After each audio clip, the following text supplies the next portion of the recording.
Namaskar, a very warm welcome to all viewers in your channel Engineering Mathematics Tutorial, and today we will study application of determinant. So what will be the application of determinant? Determinant का क्या फायदा है?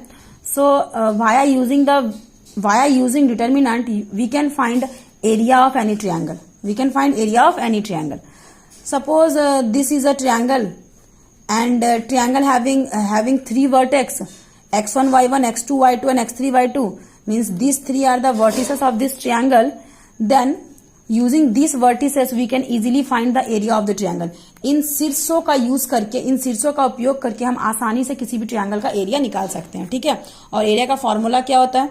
तो area of the triangle का formula होता है आपका 1/2 x1 y1 into 1 x2 y2 1 x3 y3 1. ठीक है, ये फॉर्मूला होता है. बड़ा इजी सा टॉपिक है, ज्यादा दिमाग लगाने का जरूरत ही नहीं है कि एरिया ऑफ ट्रायंगल का फॉर्मूला क्या होता है. What will be the formula of this? So it's 1/2 x1 y1 in first vertices 1, second vertex, first vertex 1, second vertex 1, third vertex 1. Clear? So let's take an example. So find the area of if these are the vertices of this triangle. ठीक है, ये सारे हमारा तीनों vertices है triangle के. चलिए, so क्या हो जाएगा हमारा?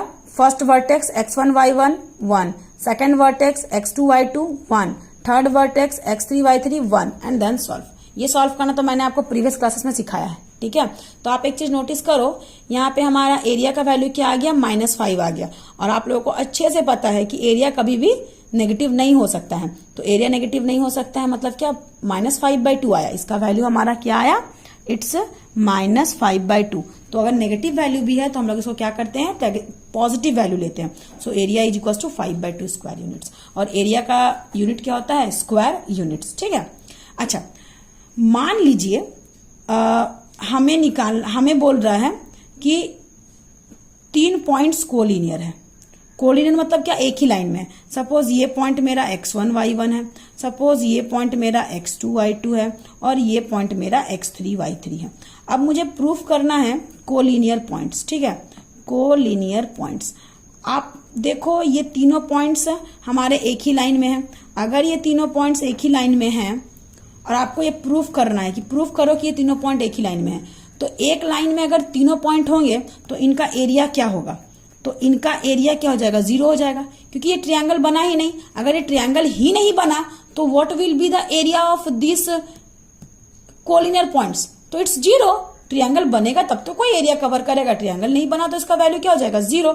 तो एरिया इक्वल टू 0. तो कोलिनियर, तो एरिया का फॉर्मूला क्या होता है?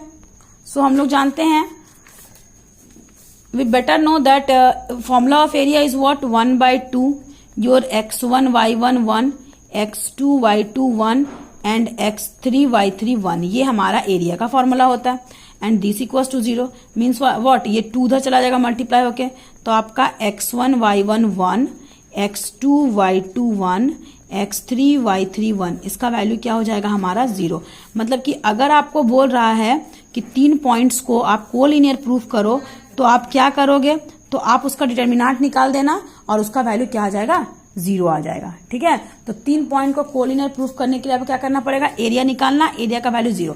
चलिए एक एग्जांपल लेके समझते हैं. सो दैट आपको शो करना है दैट दी पॉइंट्स, 3 आपको पॉइंट्स दिए गए हैं. एक आपका 1 0 है, एक आपका 6 0 है और एक आपका 0 0 है. और इनको आपको प्रूफ करना है कि ये आपके क्या है? कोलिनियर है. ये पॉइंट्स आपके कोलिनियर है, ये आपको प्रूफ करना है. ठीक है, तो अगर आपको ये प्रूफ करना है तो उसके लिए हम लोग क्या करेंगे? तो चलिए उसके लिए हम लोग x1 y1 यानी कि 1 0 6 0 और 0 0. ठीक है, 1 0 6 0 0 0 1 1 1, इस पूरे का डिटर्मिनेंट का वैल्यू क्या होना चाहिए? 0. तो टू प्रूव हमें प्रूफ करना है कि इसका वैल्यू क्या होना चाहिए? 0 होना चाहिए. ठीक है, तो हमें ये प्रूफ करना है कि इसका वैल्यू 0. 1/2 का जरूरत ही नहीं क्योंकि 1/2 फिर क्रॉस मल्टीप्लाई हो जाएगा. तो इसका वैल्यू 0. तो इसका वैल्यू 0 के लिए हम लोग क्या करेंगे? इसको सॉल्व करेंगे. LHS हम लोग लेंगे, LHS लेंगे. तो आपका क्या है LHS? 1 0 1 6 0 1 और 0 0 1. ठीक है, तो ये आपका क्या हो जाएगा? जो आप 1 को लोगे, ये cancel this cancel, 1 into 0 means 0, minus 0 into 1 means 0, यानी कि 0। देन फिर माइनस 0, तो 0 ये cancel, 6 into 1 means 6, minus 0 into 1 means 0, तो ये आपका हो जाएगा 6 माइनस 0 यानी कि 6। देन प्लस 1, ये क्या हो जाएगा आपका, ये कैंसल, 0 इंटू 6 तो 0, 0 माइनस 0 तो 0, यानी कि 0। सो ये 1 इंटू 0 0 माइनस 0 प्लस 0, कुल मिला के ये आपका क्या आ गया 0। तो आपका क्या आ गया, this is equals to RHS। मतलब कि आपका अगर हम लोगों ने ये प्रूफ कर लिया कि किसी भी ट्रायंगल का एरिया 0 है, मतलब पॉइंट्स कैसे हैं, कोलिनियर है। कोलिनियर का मतलब है वो एक ही लाइन में है। ठीक है, चलिए एक आप लोग को होमवर्क देते हैं, आप लोग को प्रूफ करना है यूजिंग डिटर्मिनेंट का शॉर्ट में हम लोग ऐसा लिख सकते हैं, मैंने आपको लास्ट क्लास में बताया था। यूजिंग डिटर्मिनेंट का यूज करके फाइंड एरिया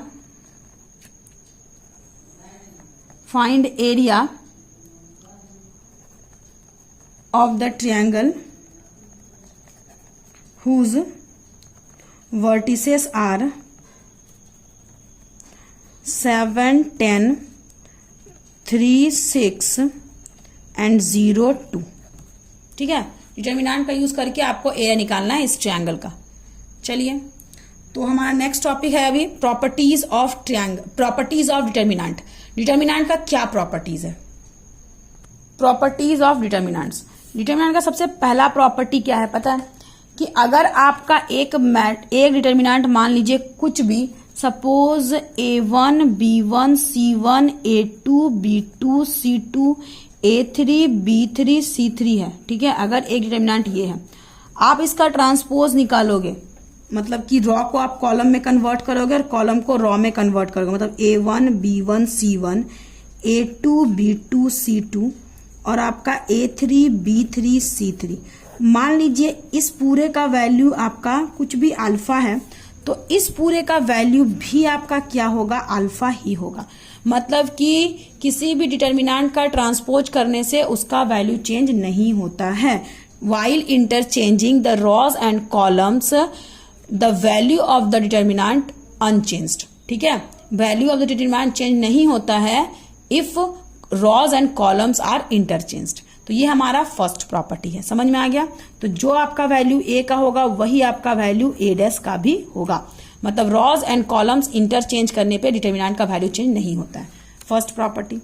सेकेंड प्रॉपर्टी आपका है कि अगर किसी भी डिटर्मिनेंट में, ठीक है, आप 2 रॉ या 2 कॉलम को इंटरचेंज करते हो सिर्फ, ठीक है, लाइक आपका ए इज इक्वल टू कुछ भी A1, B1, C1, A2, B2, C2, A3, B3, C3 है। मान लीजिए A इक्वल टू दिस है।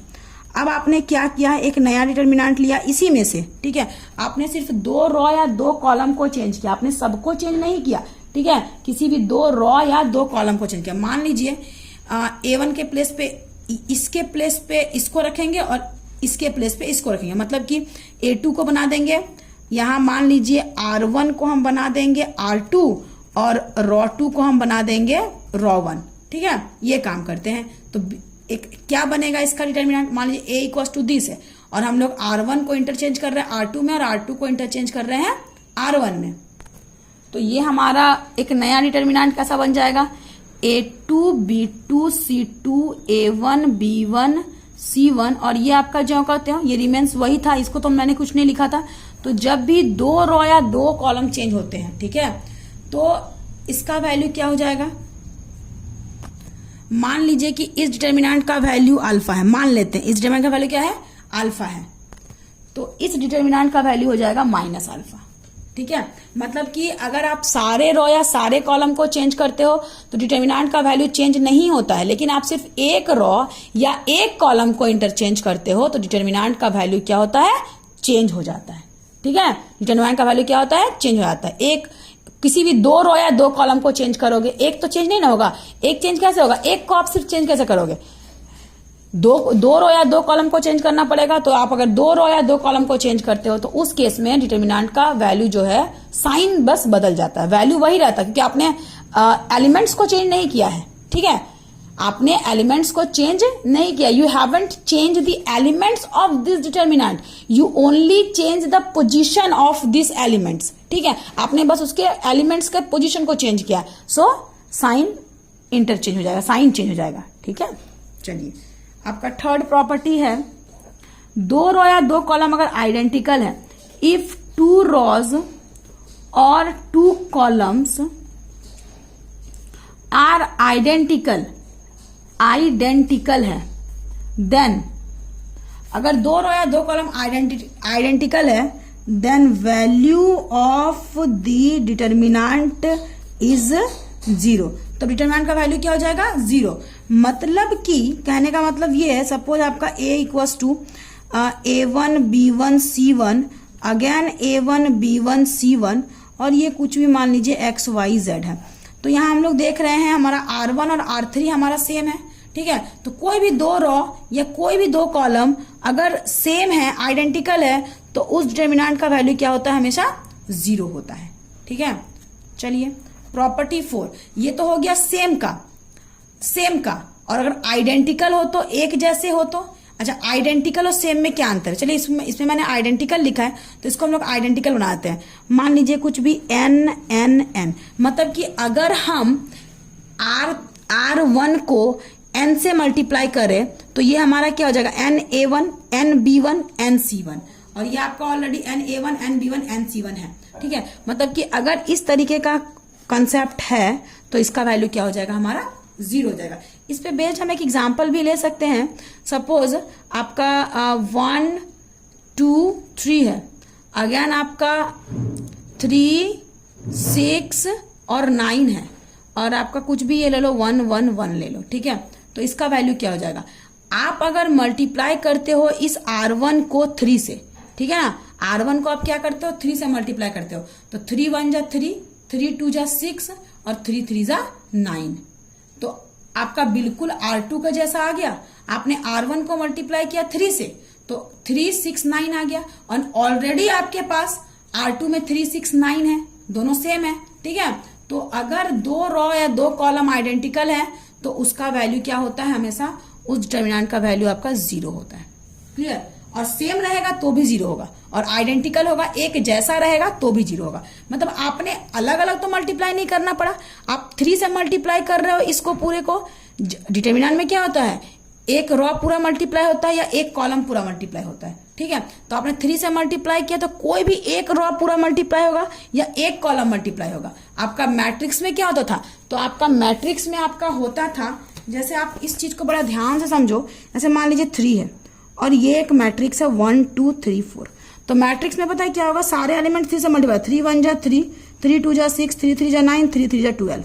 लेकिन यही अगर डिटर्मिनेंट हो जाए योर 1 2 3 4, तो डिटर्मिनेंट का प्रॉपर्टी है कि या ये 3 या तो सिर्फ एक रो से मल्टीप्लाई होगा, या एक रो, या तो आप इस रो से मल्टीप्लाई कीजिए या आप इस रो से मल्टीप्लाई कीजिए, या तो आप इस कॉलम से मल्टीप्लाई कीजिए या तो आप इस कॉलम से मल्टीप्लाई कीजिए। मतलब सिर्फ एक रो से या एक कॉलम से मल्टीप्लाई कीजिए, एज यू विश। चलिए हम इससे मल्टीप्लाई करते हैं, कॉलम 2 से मल्टीप्लाई करते हैं, तो आपका 1 3 ज्यों का त्यों बच जाएगा, 3 2 जा 6 और 4 3 जा 12, आपका ये हो जाएगा, ठीक है। तो डिटर्मिनेंट में क्या होता है? कोई भी एक कांस्टेंट स्केलर क्वांटिटी जो है वो या तो एक रो से मल्टीप्लाई होता है या तो एक कॉलम से मल्टीप्लाई होता है। लेकिन यही जब मैट्रिक्स की बात करते हैं तो वो सारे एलिमेंट से मल्टीप्लाई होता है, ठीक है। तो हम लोगों ने क्या देखा? एक 3 से मल्टीप्लाई करने से ये और ये दोनों सेम आ गया, अभी आइडेंटिकल है, अभी एक जैसा है, सेम नहीं है। अभी हमारा ये क्या है? सेम नहीं है, एक जैसा है। लेकिन आफ्टर मल्टीप्लाइंग रो 1 बाई 3, रो 1 को अगर हम लोग 3 से मल्टीप्लाई करते हैं तो ये दोनों हमारा सेम हो जाएगा, इसका वैल्यू हमारा 0 हो जाएगा, ठीक है। नेक्स्ट प्रॉपर्टी, इफ 2 रोज और कॉलम्स, अगर 2 रो या कॉलम्स आर सेम है, 2 रो या 2 कॉलम आपका क्या है? सेम है, then value of the determinant is 0। अगर सेम है तो भी हमारा ये क्या हो जाएगा? 0। ये तो आपको पता ही है। सपोज 1 2 3 1 2 3 और ये कुछ भी आपका 0 0 3 इस तरीके का है, तो आप देख रहे हो रो 1 और रो 2 बिल्कुल सेम है, तो इसका वैल्यू क्या हो जाएगा, 0 हो जाएगा। ठीक है, तो आइडेंटिकल होने से भी 0 और सेम होने से भी 0। चलिए नेक्स्ट प्रॉपर्टी की ओर आगे बढ़ते हैं हम लोग। नेक्स्ट प्रॉपर्टी हमारा ये है, एक रो या एक कॉलम अगर पूरा 0 हो जाए, इफ 1 रो और 1 column is 0 in a determinant, then its value is 0। अगर एक रो या एक कॉलम पूरा 0 हो जाए, ठीक है, क्या हो जाए, पूरा 0 हो जाए, तो इस डिटर्मिनेंट का वैल्यू क्या होता है, 0। लाइक कुछ भी आपका एक एग्जांपल लो, 0 0 0, बाकी ये कुछ भी है 3 4 5 7 9 10, ठीक है, तो इसका वैल्यू क्या हो जाएगा, 0। क्यों 0 हो जाएगा, क्योंकि इसका एक कॉलम पूरा 0 है। जरूरी नहीं है कॉलम, कोई भी एक कॉलम या कोई भी एक रो अगर पूरा 0 हो जाए तो इसका वैल्यू हो जाएगा 0। ठीक है, नेक्स्ट प्रॉपर्टी, ये आपका डिटर्मिनेंट आपका सेपरेशन किस तरह से होता है वो थोड़ा सा देखिएगा। लाइक आपका a plus x, b plus y और c प्लस जेड, ये कुछ भी मान लीजिए आपका अल्फा बीटा गामा, और ये मान लेते हैं हम लोग कुछ भी एक u v w। अगर इस तरह का एक डिटर्मिनेंट है, ठीक है, इस तरह का एक डिटर्मिनेंट है, तो पता है इसको हम लोग क्या लिख सकते हैं, इसको हम सेपरेट कर सकते हैं 2 पार्ट में। कैसे, देखिए a और x, b और y और c और z। तो a इसका फर्स्ट एलिमेंट है, इसका फर्स्ट एलिमेंट b, इसका फर्स्ट एलिमेंट c, और नीचे वाले को आप जो कहते हैं लिख दो, यानी कि alpha beta gamma u v w। ठीक है, देन इसका सब में बीच में क्या है, प्लस है, तो यहाँ पे आप प्लस कॉमन निकाल लो। ठीक है, और आपका इसका सेकंड एलिमेंट क्या है, x, सेकंड एलिमेंट इसका क्या है, y, सेकंड एलिमेंट क्या है इसका, z। Alpha beta gamma u v w। ठीक है, तो आप इस तरीके को इस तरीके में आप कन्वर्ट कर सकते हो। तो ये आपका 6th प्रॉपर्टी है। तो इस तरीके से कुछ प्रॉपर्टीज थे डिटर्मिनेंट का जो कि मैंने आपको बताया। अब हम लोग इस पे बेस्ड कुछ क्वेश्चंस पढ़ेंगे। जैसे इस तरीके का क्वेश्चन होता है डिटर्मिनेंट में, property based, that evaluate 1 1 1 a b c a square b square c square. आपको इसको इवेलुएट करना है। ठीक है, तो इस तरह का जब भी कोई क्वेश्चन हो, इवेलुएट करना या इस तरह में प्रूफ करने भी आता है। ठीक है, तो हम लोग कैसे इसको इवेलुएट करते हैं या प्रूफ करते हैं। सबसे पहले आपने जिसको प्रूफ करना है, इवेलुएट करना है, उसको आप उठाइए। तो आप अगर इसको लेते हो 1 1 1 a b c a square b square c square. ठीक है, तो सबसे पहले आपका ये क्या हो जाएगा, डिटर्मिनेंट का प्रॉपर्टी आप यूज करो। आप फर्स्ट रो को फर्स्ट कॉलम को सेकंड कॉलम से माइनस करो। इस तरीके का क्वेश्चन में सबसे इंपॉर्टेंट ये होता है, try to find more and more zero. ज्यादा से ज्यादा आप जीरो लाने की कोशिश करो। तो आपका जीरो कैसे आएगा, ठीक है, जब आप कॉलम 1 को माइनस करोगे कॉलम 2 से, मतलब कि C1 टेंस टू, C1 के जगह में, C1 टेंस टू मीन्स क्या, C1 के जगह में C1 minus C2, and C2 tense to मतलब C2 के प्लेस पे C2 माइनस C3। ठीक है, तो ये आपका क्या बन जाएगा, तो ये आपका बन जाएगा, ध्यान देना, C1 के प्लेस पे C1 माइनस C2 और C2 के प्लेस पे C2 माइनस C3, यानी कि C1 पे काम करते हैं और C2 पे काम करते हैं। C3 का कोई काम नहीं है। C3 को ज्यों कहते हैं लिख दो 1 C स्क्वायर, लिख दिया मैंने। अब C1 के प्लेस पे C1 माइनस C2, यानी कि इसके प्लेस पे इसको इससे माइनस करके, तो 1 minus 1 means 0, a minus b, and ये हमारा a square minus b square. Again इसकी बात करते हैं 1 माइनस 1 यानी कि 0, ये b माइनस c, ये आपका b माइनस c, ये आपका b square minus c square. ठीक है, आपका ये बन गया। अब आपको क्या करना है, इस पूरे का वैल्यू निकालना है। तो उससे पहले हम लोग टेकिंग कॉमन कर सकते हैं, यहां से कुछ कॉमन निकाल सकते हैं। डिटर्मिनेंट का एक प्रॉपर्टी और होता है, जब भी आप कुछ मल्टीप्लाई करो या जब भी आप कुछ कॉमन निकालो तो किसी एक रो या एक कॉलम से निकालना। मैट्रिक्स में क्या होता है, अगर हमको यहाँ पे कॉलम कॉमन निकालना हो पूरे से, तो तो 3 कॉमन निकलेगा, 3, 6, 9, 12 है तो 3 कॉमन निकलेगा, तो 3 कॉमन निकलेगा तो हम सारे एलिमेंट से निकालेंगे। लेकिन डिटर्मिनेंट का ये प्रॉपर्टी है कि आप जो भी कॉमन निकालोगे किसी एक रॉ से या एक कॉलम से निकालोगे। सपोज डिटर्मिनेंट में आपका 1, 2, 5, 6 है, मान लीजिए ये आपका डिटर्मिनेंट में है और मुझे 2 कॉमन निकालना है, तो 2 कॉमन आप पूरे से नहीं निकालोगे, आप 2 कॉमन 1, 5 तो 1, 5 आप सिर्फ एक कॉलम से निकाल रहे हो। यहां से 2 निकालेंगे तो 1, यहां से 2 निकालेंगे तो 3। लेकिन यही अगर आपका ये मैट्रिक्स होता 1, 2, 5, 6 अगर ये आपका मैट्रिक्स होता तो आपने क्या करना था, 2 कॉमन आपका ये ऐसा नहीं हो सकता है कि आपका 2 कॉलम कॉमन सिर्फ एक कॉलम से निकलेगा। तो आपको 2 अगर कॉमन निकालना है तो आप सारे एलिमेंट से निकालोगे। मतलब ये 1 become what, 1/2, 5 become what, it's 5/2, 2 common निकाला तो ये 1 और ये आपका 3। तो यही आपका मैट्रिक्स और डिटर्मिनेंट में डिफरेंस होता है कि आप इसमें अगर कॉमन निकाल रहे हो तो किसी एक रो या एक कॉलम से निकाल रहे हो, बट अगर आप मैट्रिक्स की बात कर रहे हो तो मैट्रिक्स में जब आप कॉमन निकाल रहे हो तो आप सारे एलिमेंट से निकालो। You are taking common from all of the elements, जितने भी एलिमेंट्स आप सारे से निकाल रहे हो, ठीक है। तो यहाँ पे चलिए हम लोग कॉलम 1 से और कॉलम 2 से कुछ कॉमन निकाल सकते हैं। क्या निकाल सकते हैं देखिए, तो 0 से तो कुछ भी निकल सकता है, a माइनस बी निकल सकता है, और यहाँ पे हम लोग a square minus b square को a plus b into a minus b के फॉर्म में तोड़ सकते हैं। तो ये a plus b into a minus b, ठीक है, मतलब a माइनस बी निकाल दोगे तो यहाँ क्या बच जाएगा, a प्लस बी। अगेन आप यहाँ से b माइनस सी कॉमन निकालोगे तो यहाँ से 0 से कुछ भी निकाल सकते हैं, यहाँ से b माइनस सी निकालेंगे और यहाँ से b स्क्वायर माइनस सी स्क्वायर b प्लस सी इंटू बी माइनस सी। तो अगर आपने b माइनस सी कॉमन निकाल दिया तो यहाँ पर क्या बच गया, b प्लस सी बच गया। चलिए, taking common a minus B and b minus c from C1 and C2 respectively, तो ये आपका 0, 1 और a प्लस b बचेगा, यहाँ 0, 1 और b प्लस सी बचेगा, यहाँ 1 c और c स्क्वायर बचेगा। तो आपने 0 के साथ लेना तो 0 ही हो जाएगा, इसको भी 0 के साथ लेंगे तो 0 ही हो जाएगा। तो इन दोनों का कोई काम नहीं है, सिर्फ 1 को लेते हैं। चलिए 1 को लेते हो तो ये कैंसिल, ये कैंसिल, क्या बच जाएगा आपका। तो आपने कॉमन क्या निकाला था, a माइनस बी यहाँ से, और यहाँ से कॉमन क्या निकाला था, b माइनस सी, ठीक है। आपने जब 1 को लिया तो ये कैंसिल, ये कैंसिल, तो 1, 1 a प्लस बी और b plus C, this into a minus B and b minus C. अब आपने इसको इससे मल्टीप्लाई करना है तो b प्लस सी, फिर माइनस देके इसको इससे मल्टीप्लाई करना है तो a प्लस बी, ठीक है।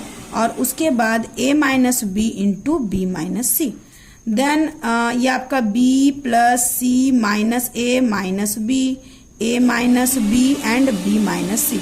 सो आपका minus b plus b cancel, ये आपका a minus B, b minus C and c minus a, answer.